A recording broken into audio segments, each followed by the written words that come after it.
ಬಿಜೆಪಿನಲ್ಲಿ ಆಂತರಿಕ ಕಚ್ಚಾಟ ಅನ್ನುವಂಥದ್ದು ಜಾಸ್ತಿಯಾಗಿದೆ. ಯಾಕಂದರೆ ಈಗ ಯಾರ್ಯಾರು ಕೇಂದ್ರದ ನಾಯಕರು ಬಂದಿದ್ದಾರಲ್ಲ ಅವರ ಮೇಲೇ ಕೋಪವನ್ನು ತೋರಿಸಲಾಗಿದೆ. ಹಾಲಿ ಮತ್ತು ಮಾಜಿಗಳು ಕಿತ್ತಾಡ್ತಾ ಇದ್ದಾರೆ. ಮಾಜಿ ಶಾಸಕರು, ಹಾಲಿ ಶಾಸಕರು. ಏನು ಪಕ್ಷ ಸಂಘಟನೆಯಲ್ಲಿ ಬರೀ ಹಾಲಿಗಳಿಗೆ ನೀವು ಮಣೆ ಹಾಕ್ತೀರಿ, ಹಾಲಿ MLAಗಳು MP ಗಳಿಗೆ ಮಾತ್ರ ನೀವು ಮಣೆ ಹಾಕ್ತೀರಿ, ನಮ್ಮನ್ನು ಕೇಳ್ತಾ ಇಲ್ಲ ಅನ್ನೋದು. ನಾವು ಕೂಡ ಪಕ್ಷಕ್ಕೆ ದುಡಿದಿರೋರು, ಹಿಂದೆ MP ಗಳಾದಂಥವ್ರು, MLAಗಳಾದಂಥವ್ರು, ನಮ್ಮನ್ನು ನೀವು ಕನ್ಸಿಡರೇ ಮಾಡ್ತಾ ಇಲ್ಲ. ಮಾಜಿ ಶಾಸಕರು ಈ ರೀತಿಯ ಆಕ್ರೋಶವನ್ನು ವ್ಯಕ್ತಪಡಿಸಿದ್ದಾರೆ. ನೀವು ಬರೀ ಅವ್ರನ್ನೇ ಕನ್ಸಿಡರ್ ಮಾಡಿಬಿಟ್ರೆ ನಮ್ಮ ಗತಿ ಏನು ಅನ್ನುವಂಥದ್ದು ಇವರ ಪ್ರಶ್ನೆ.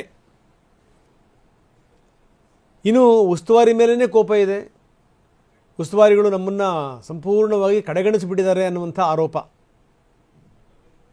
ಬರೀ ನೀವು ಅವ್ರನ್ನೇ ಕೊಡಿಸ್ಕೋತೀರಿ, ಅವ್ರನ್ನೇ ಕರಿತೀರಿ, ನಮ್ಮನ್ನೇನು ಕೇಳ್ತಾನೇ ಇಲ್ಲ ಅಂತ.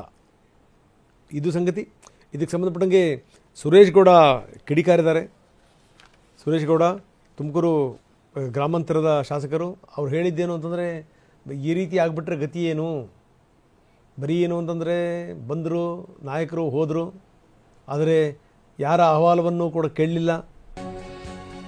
ಕಾಂಗ್ರೆಸ್ನಲ್ಲಿ ಬಾಯಿ ಮುಚ್ಕೊಳ್ಳಿ ಅಂತಂದ ತಕ್ಷಣ ಎಲ್ಲರೂ ಕೂಡ ಬಾಯಿ ಮುಚ್ಕೊಂಡ್ರು. ಆದರೆ ಇಲ್ಲಿ ಸುಮ್ಮನಿರಿ ಅಂತಂದರೆ ಇನ್ನೂ ಮಾತಾಡ್ತಾನೇ ಇದ್ದಾರೆ. ಕಾಂಗ್ರೆಸ್ ನಾಯಕರು ಸೈಲೆಂಟ್ ಆದರು, ಆದರೆ ನಮ್ಮ ನಾಯಕರು ಇನ್ನೂ ಮಾತಾಡ್ತಾನೇ ಇದ್ದಾರೆ. ಅವ್ರು ಯಾರೂ ಕಡಿವಾಣ ಹಾಕೋರಿಲ್ಲ. ಯಾಕೆ ಹಾಗೆ? ನಮ್ಮದು ಹೇಳಿ ಕೇಳಿ ಶಿಸ್ತಿನ ಪಕ್ಷ. ಶಿಸ್ತಿನ ಪಕ್ಷದಲ್ಲಿ ಇಷ್ಟೊಂದು ಅಶಿಸ್ತು ಯಾಕೆ? ಹೈಕಮಾಂಡ್ ಅಷ್ಟೊಂದು ವೀಕ್ ಆಯ್ತಾ ಅಂತ ಪ್ರಶ್ನೆ ಮಾಡಿದ್ದಾರೆ ಸುರೇಶ್ ಗೌಡ. ಸಾಮಾನ್ಯವಾಗಿ ಹೈಕಮಾಂಡ್ ಬಗ್ಗೆ ಯಾರು ಕೂಡ ಪ್ರಶ್ನೆ ಎತ್ತಲ್ಲ. ಆದರೆ ತುಮಕೂರು ಗ್ರಾಮಾಂತರ ಶಾಸಕ ಸುರೇಶ್ ಗೌಡ ಮಾತಾಡಿದ್ದಾರೆ, ನಮ್ಮ ಹೈಕಮಾಂಡ್ ಏನಾದರೂ ವೀಕ್ ಆಗಿದೆಯಾ, ತಕ್ಷಣ ಈ ಸಮಸ್ಯೆಯನ್ನು ಬಗೆಹರಿಸಬೇಕು, ಇಲ್ಲಾಂದರೆ ಅದರ ಪರಿಸ್ಥಿತಿ ಬೇರೆದೇ ಹೋಗುತ್ತೆ ಅನ್ನೋದು. ಒಂದು ವಾರದಲ್ಲಿ ಇದೆಲ್ಲದನ್ನು ಕೂಡ ರಿಪೇರಿ ಮಾಡಬೇಕು ಅಂತಂತಂದರು ಸುರೇಶ್ ಗೌಡ. ಇದಕ್ಕೆ ಸಂಬಂಧಪಟ್ಟಂಗೆ ಗೋಪಾಲಯ್ಯ ಕೂಡ ದನಿಗೂಡಿಸಿದರು. ಹೌದು, ಈ ರೀತಿ ಕೆಲಸ ಆಗಲೇಬೇಕು, ಇಲ್ಲಾಂತಂದರೆ ಪಕ್ಷಕ್ಕೆ ಒಳ್ಳೆಯದಾಗಲ್ಲ ಅಂತ.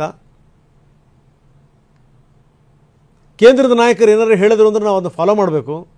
ಆದರೆ ಕೇಂದ್ರದ ನಾಯಕರು ಹೇಳಿದ ಮೇಲೂ ಕೂಡ ಇಲ್ಲಿ ಅದೇ ರೀತಿಯ ಮಾತು, ಅದೇ ರೀತಿಯ ಧಾಟಿ ಮುಂದುವರಿಯುತ್ತೆ ಅಂತಂದರೆ ಏನು ಅರ್ಥ ಅನ್ನುವಂಥದ್ದು ಸುರೇಶ್ ಗೌಡ ಪ್ರಶ್ನೆ. ಸುರೇಶ್ ಗೌಡ ಹೇಳಿರೋದ್ರಲ್ಲಿ ಅರ್ಥ ಇದೆ.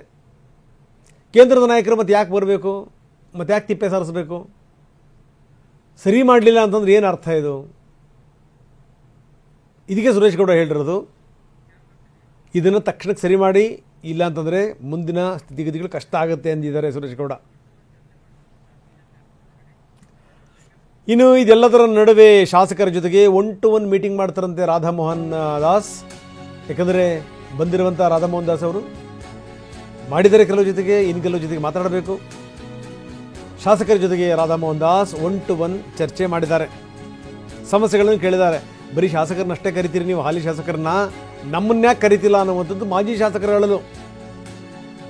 ಇನ್ನು ತಟಸ್ಥ ನಿಲುವು ಹೊಂದಿರುವಂಥ ಕೆಲ BJP ಶಾಸಕರು, ಈಗಿನ ಸ್ಥಿತಿನ ನಮಗೆ ನೋಡೋಕ್ಕಾಗ್ತಿಲ್ಲ, ಪಕ್ಷದನ್ನು ಸರಿ ಮಾಡಿ, ಇದನ್ನು ಮೊದಲು ಸರಿಪಡಿಸಿ ಅಂತ ಶಾಸಕರು ರಿಕ್ವೆಸ್ಟ್ ಮಾಡಿದಾರಂತೆ. ನಾವೆಲ್ಲರೂ ಕೂಡ ಪಕ್ಷವನ್ನು ಆರಾಧಿಸುವಂಥವ್ರು, ನಾವು ಪಕ್ಷನಿಷ್ಠರು. ಆದರೆ ಆಗ್ತಿರುವಂಥದ್ದೇನು, ಪಕ್ಷದಲ್ಲಿ ಆಗ್ತಿರುವಂಥ ಬೆಳವಣಿಗೆಗಳು ಸರಿಯಲ್ಲ, ಇದನ್ನು ಮೊದಲು ಸರಿಪಡಿಸಿ. ಈ ಮುಖಾಂತರ ಏನು ಅಂದರೆ ಹೈಕಮಾಂಡ್ನ ಶಕ್ತಿ ಏನು ಅಂತ ಗೊತ್ತಾಗಲಿ.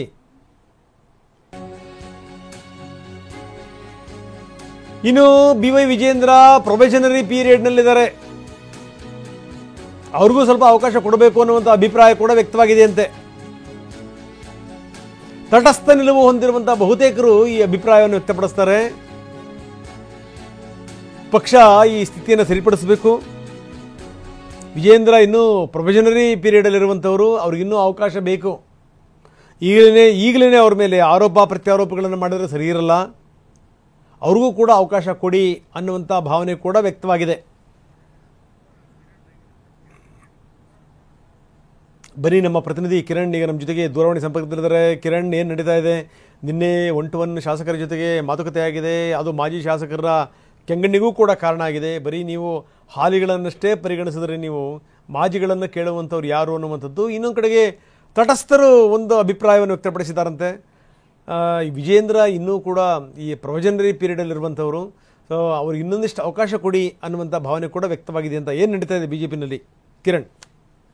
ರಂಗನಾಥ್, ಸದ್ಯದ ಪರಿಸ್ಥಿತಿಯಲ್ಲಿ ರಾಜ್ಯ ಬಿಜೆಪಿ ಎರಡೆರಡು ರೀತಿಯ ಅಂತರ್ಯುದ್ಧ ನಡೀತಾ ಇದೆ ಅಂತ ಹೇಳ್ಬೋದು. ಯಾಕಂದ್ರೆ ಒಂದು ಕಡೆಯಲ್ಲಿ ರಾಜ್ಯಾಧ್ಯಕ್ಷ ಮತ್ತು ಶಾಸಕ ಯತ್ನಾಳ್ ಬಣದ ನಡುವಿನ ಒಂದು ಕಿತ್ತಾಟ ಒಂದು ಕಡೆಯಲ್ಲಿ ನಡೀತಾ ಇದ್ರೆ, ಮತ್ತೊಂದು ಕಡೆಯಲ್ಲಿ ಹಾಲಿ ಶಾಸಕರು ಮತ್ತು ಮಾಜಿ ಚುನಾಯಿತ ಜನಪ್ರತಿನಿಧಿಗಳ ನಡುವೆ ಒಂದು ರೀತಿಯಲ್ಲಿ ತಿಕ್ಕಾಟಗಳು ಆರಂಭವಾಗಿದೆ. ಯಾಕಂದ್ರೆ ಪಕ್ಷದ ಚಟುವಟಿಕೆಗಳು, ಸಂಘಟನಾ ಸಭೆಗಳು ಮತ್ತಿತರ ಅಭಿಪ್ರಾಯಗಳನ್ನ ಕೇಳುವಂತ ವಿಚಾರದಲ್ಲಿ, ಪಕ್ಷದ ಸಂಘಟನೆ ಮಾಡುವಂತ ವಿಚಾರದಲ್ಲಿ ಕೇವಲ ಹಾಲಿಗಳನ್ನ ಅಭಿಪ್ರಾಯವನ್ನ ಮಾತ್ರ ತೆಗೆದುಕೊಳ್ಳಲಾಗ್ತಿದೆ, ಹಾಲಿ ಶಾಸಕರು ಮತ್ತು ಸಂಸದರನ್ನ ಮಾತ್ರ ಪರಿಗಣಿಸಲಾಗ್ತಿದೆ ಅನ್ನುವಂಥದ್ದನ್ನ ಈಗ ಮಾಜಿ ಶಾಸಕರುಗಳು ಆಕ್ಷೇಪವನ್ನು ಎತ್ತೋದಕ್ಕೆ ಆರಂಭ ಮಾಡಿದ್ದಾರೆ.